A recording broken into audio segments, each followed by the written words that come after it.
Hello. So today I thought we'd have a discussion about self-harm. Hmm. Yeah, and there are different forms of self-harm where people don't realise that they're harming themselves, but also how people don't see self-harm because we normalise it, or it might be a self-harm that's hidden um, through various types of self-harm. Mm. So one of them, let me give an example. One of them that we discussed was, say, like you're gonna have a drink. So people are, say they used to call it the millionaires weekend, where you got paid and you all went out to have a drink, Mm.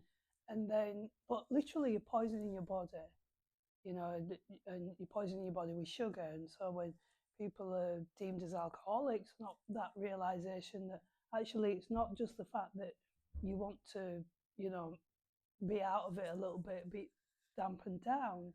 Actually, you're addicted to the sugar. But you can be blamed for being an alcoholic, but they don't look at the how much sugar's Mm. in that, and the majority of people are addicted to sugar. Mm. So because that addiction to sugar, and you're addicted to something, because it's been normalized, it's normalized. So we don't see that addiction to sugar, and we even in with alcoholism, you don't see the addiction to sugar. You'll just say alcohol, won't you? But imagine how many people are addicted to the sugar and all the Mm. rubbish in the food. Yeah.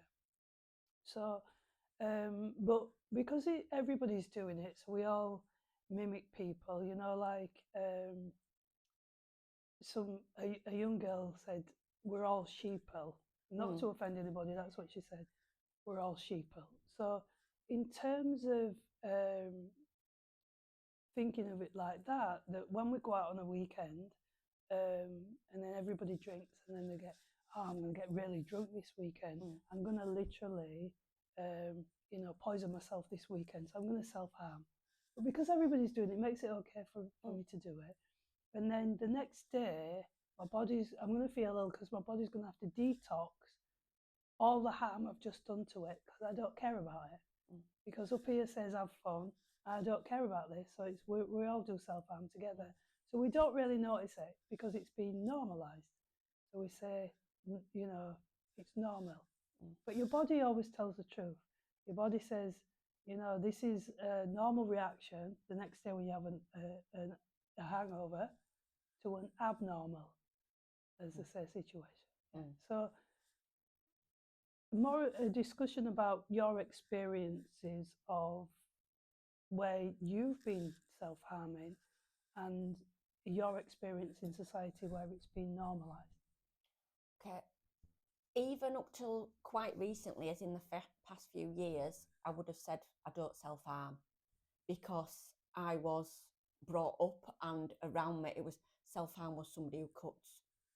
That's what I'd seen, that's what I'd heard, that's what was sort of like the general consensus. And it's like, no, that's not me. I don't self harm. And even when I did have problems with my mental health, because I've got my records, um, all the way through that is no self harm, no self harm, no self harm. But upon exploring my behaviours and what I'm doing to myself, I realised that I do self harm, but it's just not in a way that is some people see as self harm. I've always been open and honest about how I treat myself and stuff, with an eating disorder, both with starving myself and with binge eating disorder, but also with over exercise. You could say that's an addiction, and over exercise, damaging a form of self harm, a form of self punishment, but also how I treat my body. You know, I'll go if when I've been on holiday abroad, even as a child, I wouldn't wear sun cream, and I'd no doubt every holiday I'd get sunstroke. So I didn't care. I Do didn't you look think after myself. sunscreen would stop you getting sunstroke? No, but it might stop some of the burns and some of the pains and some of the. How do you know if you didn't try it? You see, we believe about these, you know, there might be things about, we tend to render ourselves useless. That's what we tend to do. So because we render ourselves useless, we have, as I've said before, we have faith in the chemicals. So we literally poison eat chemicals for a living. And, you know, somebody says, oh, but they're just so tempted, aren't they? It's like, no, because as I've said before, I might as well eat a bit of washing powder. You know, that's how I see it anyway. Anybody else can see it, as we always say, as they like. So when you speak about self-harm, as you said when you had anorexia, people don't see self-harm because, for instance, if you binge eat like you do, you've spoke about before where it's been normalised that you're binging. It's okay when you came out of hospital if you binged eat because it's not that bad. Yeah. So because it's not that bad, we've normalised it. And how many hospitals do you go to or see the doctors and they're overweight? Yeah. Do you see what I mean? Yeah. So when I said in that terms, you might as well be weighing rocks. Yeah. Because somebody will take your blood pressure and say, if it's okay, your body's not showing signs from your blood pressure, is it? It might do, but on this occasion it's not. So your blood pressure's fine and your weight's fine. So somebody coming away and reading that would say, oh, this person's okay, but actually this person has an eating disorder, so she's not okay. Do you see what I mean? So that's what I'm saying, where the society will normalise abnormal because society is doing it themselves. Yeah. So it's like if you know, you can go anywhere, you can go to the hospital or anywhere and have a look and see how many people, you know, are doing exactly the same because they've normalised it. Yeah. You can see there's probably people that have eating disorders there, people that have OCD, which I've seen myself, you know, in hospitals and stuff like that. So, but it's been normalised. And so for them, so it's like, how can I go to a person or a place that's telling me to do something that just primarily advocates something? How can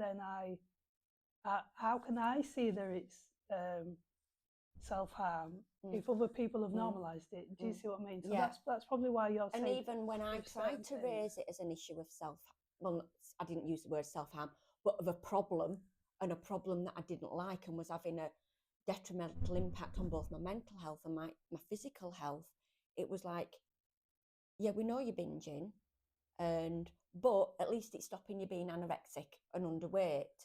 Yes. And it was like, oh, right. So it was like, we won't do anything about it because there's a benefit to it. And then... But a benefit to it, not a benefit to you. It was a benefit to them because you wouldn't have to go into the service to do something because the service wasn't commissioned for that. The service was only commissioned for anorexia nervosa and bulimia nervosa. So then there was the going to the gym, and you'd said when you go to the gym, you might buy somebody a gym membership, or you know, she likes going to the gym. Let's get her a gym membership. But that's part of your abuse towards yourself. Yeah. So you know, hear comments of how dedicated you are. Is that right? Yeah. And what other things? The issue I have with exercise started off healthy. It was something that I could do and something that I achieved. It quickly became entangled with the eating disorder. It quickly became entangled in like an addiction, if you want to use these terms, and OCD. But really it was that need to go there and do a certain amount, a certain punishment, and particularly I was very focused on punishing my legs. Couldn't care less about doing anything upper body. It was all to do with my legs. And that was because of the abuse that you couldn't stand. Yeah, but I didn't know that at the time. I was just so focused on working my legs, and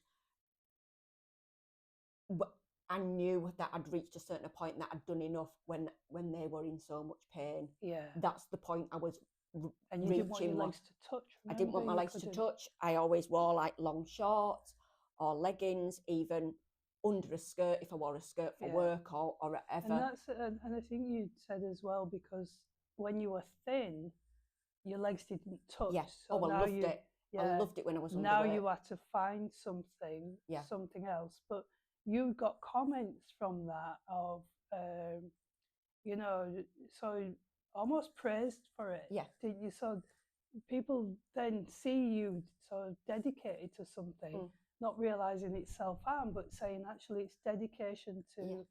to exercise, so it can quickly Mm.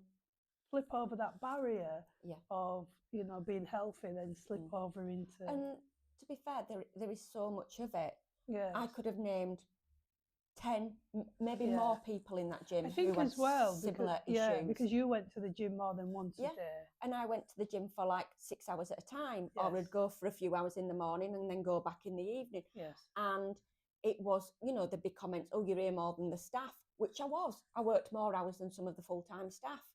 Or, oh, that's your bike, because I was always on that bike, or I've saved you your bike, or so-and-so were on your bike today. Or, we can set our watch by you, or like I said, I wish I had your dedication, I wish I had your strength. Oh, you've got a lot of stamina, haven't you? So we don't look at it, do we? It's like that blindness within us that because we're always directed to what to look at. Like people are directed to look at the news and then they believe it and then they can have an argument. And then they're directed over here, and it's always about blaming somebody else, the news, isn't it? Somebody else has done wrong. They never look here and say, what are we doing wrong? Because you're not taught to look at yourself. It's what somebody else is always doing wrong. And we're going to direct you. And then we believe what they say instead of questioning it and saying, but how do we know that this is actually true? Is there something going on in the shadows? Like for you with that, you look at something in a certain way because you've been directed to look at it in that way. But like alcoholism or anything else, you say, oh well, is that person that? But we all do it. So well, they're always in the pub. So do you look at it because you've been directed to look at it, or do you not look at it because you're just seen as we're just having fun, so we don't have a problem. Everybody's doing it. Do you see what I mean? But it's only when we're directed, like say people that are in the more chemicals than anything else. If they all do it in a homogeneous group, which is a group that does the same thing, if we all do it, then it's okay because they're doing it and that makes it okay. So then the as the little girl said, the sheeple, and it's not to like I say, it's not to offend anyone, but we copy because we all mimic what our parents told us, and then we spend our lives mimicking something when we were a child, or directed in a direction that we were told to go in. But we never stand still and say, why am I doing this? Why am I copying? I'm spending my life copying someone else. I've not decided something for myself. Do you see what I mean? And that's a part of what you're looking at now in saying to stop and have a look, literally have a look at the roses and smell the coffee. What are you doing, and what's been normalised? Yeah, so, and it's interesting to look back and see how some forms of self-harm are accepted. What's the other forms that you see? It's just one of the things that I'm thinking about. I don't know why it's come into my mind, but like with alcoholism, I'm not saying alcoholism, but even over drinking or binge drinking, you'd like tell people that's what you're going to do. You'd be like going, oh, I'm going out all weekend, or you'll go into work and go, actually I feel ill because I've got shit faced last night, or whatever terminology you use, and it's like, oh, and this and that. I wouldn't go in and go, I'm going to eat 40,000 calories tonight because I feel in a mood, or I feel ready, or do you know what I mean? Or if somebody says, oh, I'm going to open a bottle of wine tonight, I'm stressed. And you're going to call them when you laid on the floor. I'm going to lay on the floor at 4 o'clock in the morning, convulsing and dehydrating, feeling sick and being in pain.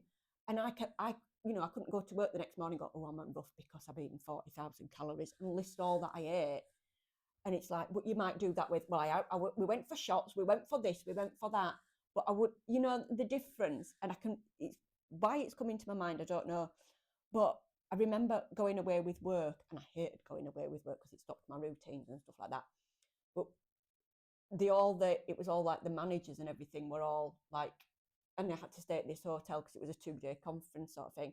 And when everybody finished in the evening, everybody went to the bar, and that was accepted. I went to the gym, and I got told by my manager I shouldn't have gone to the gym because that wasn't a good look.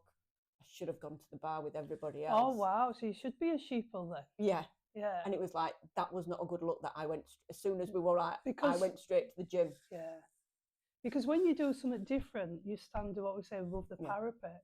And then if you don't do the same as everybody else, then well, you shouldn't be doing that. Yeah. So somebody, And I've never thought of that till this minute now, yeah, and it's like, oh yeah, exactly, what? yeah. If we don't all, it's like if we don't all do the same thing, and somebody stands up, that person, it's almost like it's shaming everybody else that's doing something that really someone's telling them that you're doing the wrong thing for yourself. And if somebody else, but ultimately you were all doing it. You went off to do yours alone, and everybody else were doing The other theirs thing together. I find interesting with Isn't it amazing how other people, to make themselves feel better, or it were in their own, their own fears or anxieties, what they've got going on, they become very controlling of others. That you have to do the same as we're doing. We have to, and when you look at that, can you see the insanity of how we have to constantly spend our lives doing the same thing, and the only difference is the made up thing is age. I think that anyway, the only difference is we're all just going to get older doing it. Don't you? What do you think to that? Yeah, and I don't know. I just think it's weird that it's okay to do some stuff, but not okay to do something else. And but it's all harming your body. Yeah, and even that people that, in my experience, even that people that do accept or know about people who harm themselves, there seems to be this some kind of false hierarchy. I've experienced this. Well, you don't cut, so it's not that bad. All right then, so I'll starve myself to 4 stone, okay, and I'll do this, or I'll do this, but it's like, no, it's you don't cut, so it's all right, it's not as bad, or we don't need to deal with it, or or even people who do self-harm see it as nothing, or I don't know. There's lots of things going on in my mind that it's made me think about that I hadn't really thought about before, and just, I don't know, like people's misconceptions of it, like it's not binge eating and having an over exercise and an exercise addiction and stuff, and OCDs. They're not like, oh, you just like something a bit tidy, or you've just eaten a packet of biscuits instead of having 2, or you've had a big bag of crisps or a big pizza. It's about destroying yourself, and people don't recognise that. Other day, but if you think even that's been, it's, do you know the strangest thing that I find is with science. Science is about, it's about an exploration and finding things out. But science often looks like we only want to find this out, because if we go beyond that, it won't make money. That's what it seems to be about. Do you see what I mean? Because it's like the restrictions in science, like lots of people, or there's videos out there and things like that that say, well, science is saying now, as if science is a god. It's like, but who's behind the science? It's a person. And when I was researching, I was told that you're more likely to find the answer that you're looking for. Yeah. So, but aren't we going to do that anyway, because we're manifest, good, bad, or indifferent? Don't we? Imagine, oh, that always happens to me. Crap always happens to me. Isn't that true? Because you manifest it. Bias. You look for it. I always look for the negative. So someone can show you where they looked and say, oh, I agree with that. But in itself, when you say the majority of things that are being taught, like mindfulness and things, come from another country, they don't need scientists. They are people that trust each other. They don't need a label to say, oh, well, and then all of a sudden, the West have got science, so they're bigger than that. Well, no, there's still people that are saying something, but they'll only go so far with that, because when somebody tells you that you're self-harming, when they speak about food, so for instance, when you were in hospital and you were being fed, it was like, this is healthy. This is healthy to refeed you and get you to this and that. And the reason why I said it's like measuring rocks is because none of it's healthy what you're eating. No. But our science will only look to this. It won't look at what you're eating because we're not looking at what we're eating. We're not looking at the chemicals because somebody else said that these chemicals are safe to eat. Well, now you've got a toxin of chemicals because how many have you eaten and how many varieties of them? And then we're not going to look equally at why people are getting sicker and sicker then. Why are there more people with ADHD and all these things that didn't exist when I was a child? The majority of things were reactions to trauma.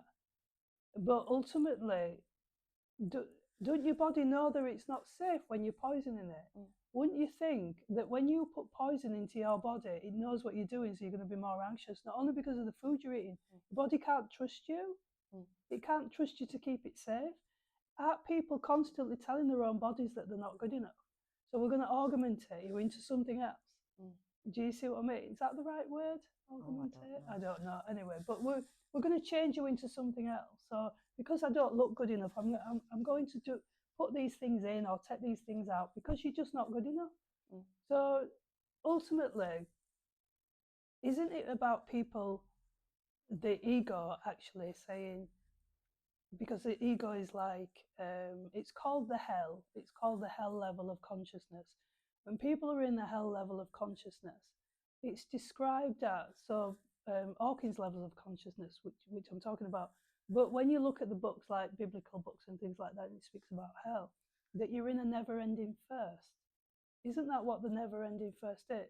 Is that once you say, oh, please let me have that, please let me have that, which is you talking to yourself because you're the manifestor, really. And you can't have it. And the reason why you can't have it is because of your beliefs of I can't have because I'm not good enough, or somebody else told me I can't have something when I was younger. So when you're doing all that, which is all a lie, which that's what we're taught growing up, lies, when you're doing that, isn't it when you've manifested what you want, you say, please, I'll just let me get this car. Let me get this car. Once I'll be happy for the rest of my life. The never-ending thirst is once you've got the car, you want something else. Your thirst will never ever be quenched in the realm of the lie. That's, I mean, it's been around for centuries. This to let us know, because you don't love yourself, you will get what you believe about yourself. And if you believe in scarcity, if you believe I can't have it, you're not loving yourself because you've been taught not to love yourself. You've been taught to be in a business world, and you've been taught a lie in the business world that you can only get there the harder that you work. And it's not. It's about the way that you feel about yourself. But and ultimately it is, if I don't love myself, then I get that. I didn't know those things were linked. I didn't know it was the addictions, the eating disorders and my behaviour. I didn't know it was anything to do with that. I just thought, oh, it's just happened because that's what the medical profession told me. It's just an addiction. It's just an eating disorder. But not says where's the root. That's the problem, is where the root cause is. Can you look at the root cause? It is. I mean, isn't that what science is supposed to be about? That's what I would talk. Science is supposed to be about that. And yet there seems very little of it. You say, what caused it? Oh, it's just one of those things, or it's just your cells of it. Why have the cells done that? We are made whole and perfect. This body is made to heal itself, and if it's made to heal itself, then there must be something that's doing something to it for it to do that, because it doesn't make sense that if you cut yourself, the cut will heal. And the contradictory is that, well, no, now, but that's healing, but that bit's doing it. It doesn't make sense if we're made like that. And that says to me that, you know, as I said, or the book that I've written, no human can make an apple, so I can't look up to them. It's like they can't. I don't know anyone. If someone can, please show me. I don't know anyone that can even make a human being. So it's arrogance to say that I can't make that body. I can say the body's defective. I can say the sun's defective. I can say the weather's defective. Is it arrogance or narcissism to say that we need to do anything when we're the ones that create the defect in the first place? But isn't it nature that heals it? Do you see what I mean? It's like that. Nature heals the cut. When you break your leg, you know that nature's going to heal it. You are going to heal it because you have healing powers. to heal it. The pot just holds it together for you to heal it. You know, one time and I had a plant and it snapped clean off, and all I did was put it back and made sure it was held there, and it healed itself and put itself back. Isn't that what nature does? So why would nature then do the opposite? Isn't it us? Isn't it our egos? Because we do that, we destroy ourselves and normalise it. Yeah. So when how you've started to see now the discrepancies in these stories, that actually there's more than you that's self-harming. Yeah, and there's the collusion with it as well. While you were speaking, it was generating thoughts and stuff about, like, with what I'm saying is my modes of self-harm, like with an overeating, binge eating disorder. They try to make them sound more acceptable and say it's comfort eating. It's nothing to do with for me, it's nothing to do with comfort, and I've not met anybody who binge eats and it's to do with comfort. It's all about to do with punishment.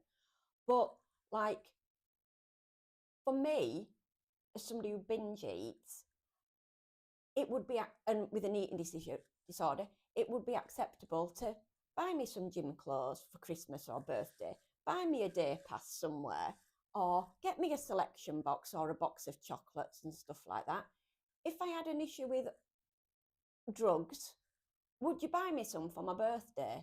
No, but maybe some people probably would if you like it. Because that's what when I say to my mum, you don't buy me any chocolates for my birthday, but you like it. No, I misuse them if you buy me them.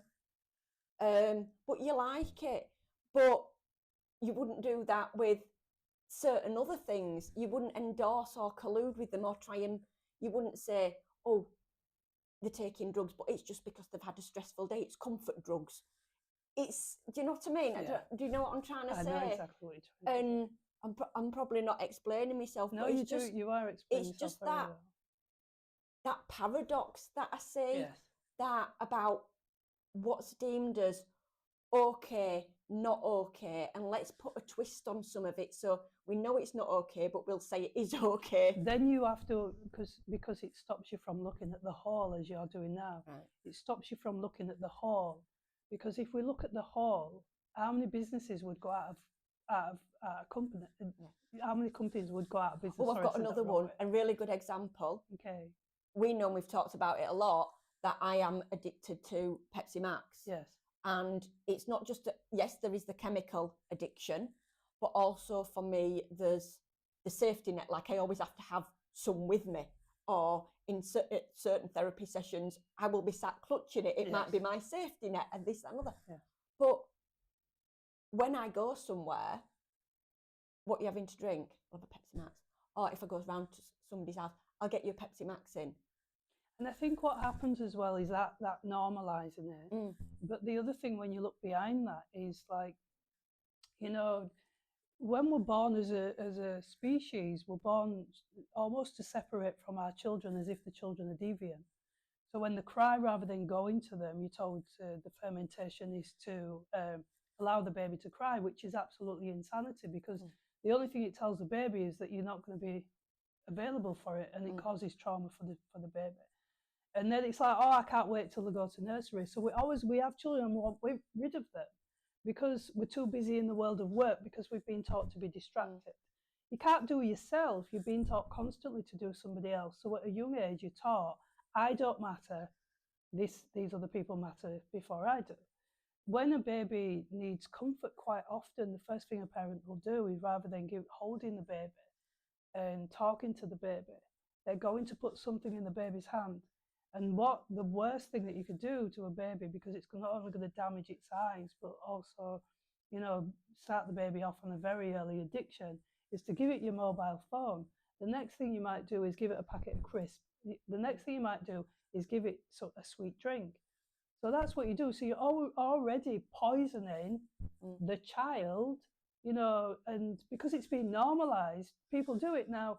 If you were sat watching a parent, like you said about the alcohol, and the child's there, you might as well let's give the child a can of lager. Let's give the child a cigarette. Do you see what I mean? Because it's no difference to when you get older to when you're young. So that's exactly what happens. That then we all collude in this, and we all do this together. We all poison our children together.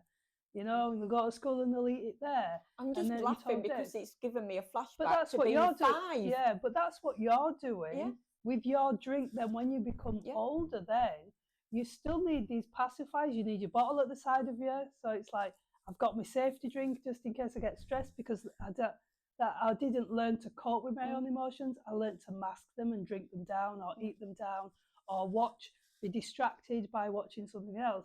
Anything Or but just to look inside of me. And lose your voice. I can remember it's coming back. 5 years old, started school, didn't want to go, learned very quickly that you have no voice at school, but it's just at dinner time. This is what you're eating at dinner. I'm like, I don't like that. Eat it. I don't like that. I'll be sick if I ate it. I ate it, I was sick, and I got told off for being sick. Yes. And it's like, you don't matter. You lost your voice straight away. Yeah, you don't matter. You've come into this planet, and now you're going to do what everybody else does. You're going to be a human doing. You're not going to be a being. You're not going to look inside yourself. The inside's going to get so uncomfortable inside you when you say, I can't, when people want to meditate, I can't, because I can hear this, I can hear all this crap going on in my mind. It's like, that's your environment. That's the environment you grew up in, and you've been told. So it's like going out your house, and now you've got squatters, and it's all the chattering voice that everybody's got telling you this, this, and this, and that you're no good, and that you're this and you're this. And it's telling you all that, but it's not. It's just showing you what you need to go inside and get the squatters out. I like that. That's a really good analogy, because I like stuff that I can visualise, because I think that voice is me sometimes. For a long time I thought it was God punishing me, but it's like, it's all those people and all those experiences that you've met. I call it the schizophrenic, sitting in there. So it's all the squatters that are inside of your mind. And what they're telling you, they're not telling you about you, because nature's karma says that if you're angry with somebody, karma is that you feel the anger first before you let the other person know. Whatever you feel, that you're reacting to someone else, you have to feel it first. And that in itself is a form of self-harm, because you're poisoning your body first before you let somebody know you're angry. I'm upset, so I poison myself first with the upset before I let you know, and it's like, what does that tell me? It tells you that you need to go in there and love yourself.